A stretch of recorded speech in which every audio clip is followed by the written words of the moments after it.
I went into Infinite Wealth overjoyed to catch up with the infectiously lovable Ichiban again and reconnect with the rest of the Yokohama gang. I never expected that I would come out the other side with a new favourite character, and in no way, shape or form did I expect it to be the guy who looks like he came out of a Japanese remake of The Crow. Yamai is such a fascinating character in the Like a Dragon mythos.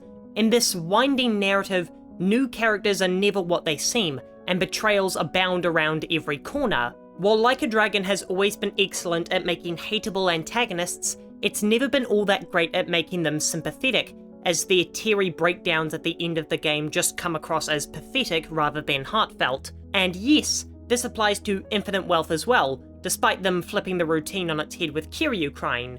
Kiryu, you have only ever cried when someone has died or when it comes to seeing your kids again. I don't believe that you're buying Ebina's sob story for even a second. Sorry, that was a mini rant I had to get out. But like I said, Like a Dragon has never been great at creating sympathetic antagonists, despite multiple attempts until Yamai. Now, notably, Yamai is not the main antagonist of Infinite Wealth, but he's still an intimidating threat despite his lack of power in Hawaii's gang landscape. Yamai leads a much smaller faction despite clearly being the most brutal man on the island.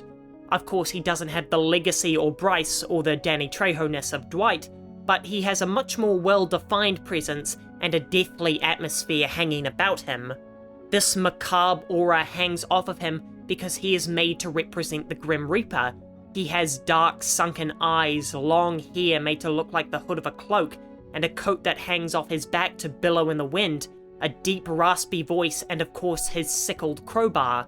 Yamai is death incarnate, but that's all part of the trap that RGG is laying on you. They created the expectation of a vile villain who partakes in sick pleasures, only to strike you with a deep and resonant story that makes you realize how badly you've misjudged him.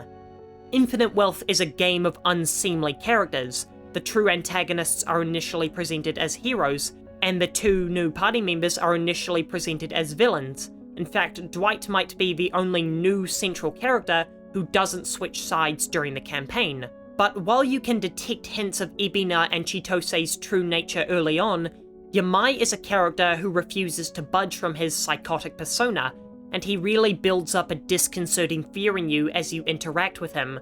So much so that when he does his heel turn and joins up with Ichiban, you're initially taken aback by thinking, what?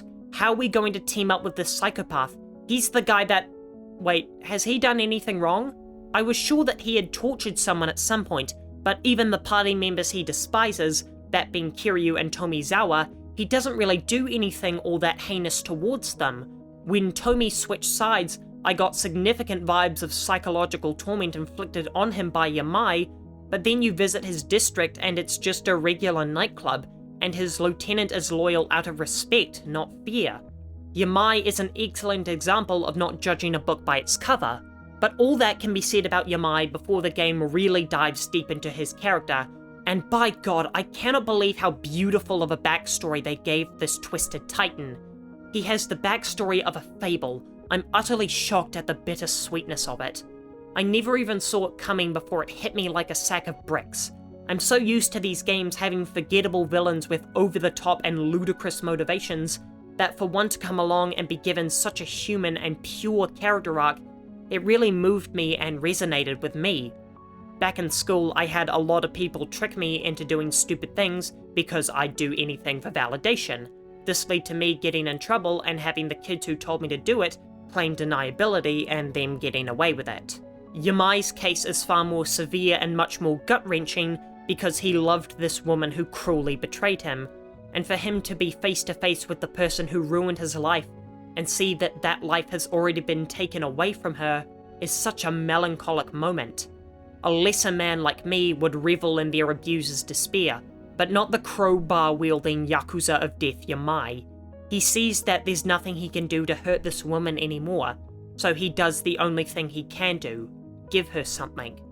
He sacrificed her freedom just to get in front of his worst nightmare one last time, and he doesn't take that opportunity for revenge or even forgiveness.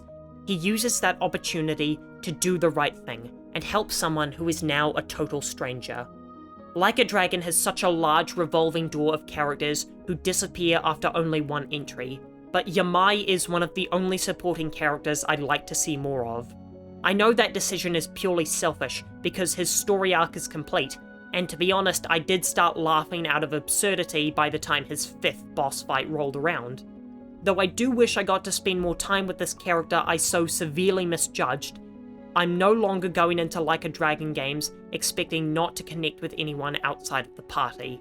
While we will most likely never see Yamai again, I hope that in some way or prequel he does return, and we get to see his gorgeous story fully fleshed out.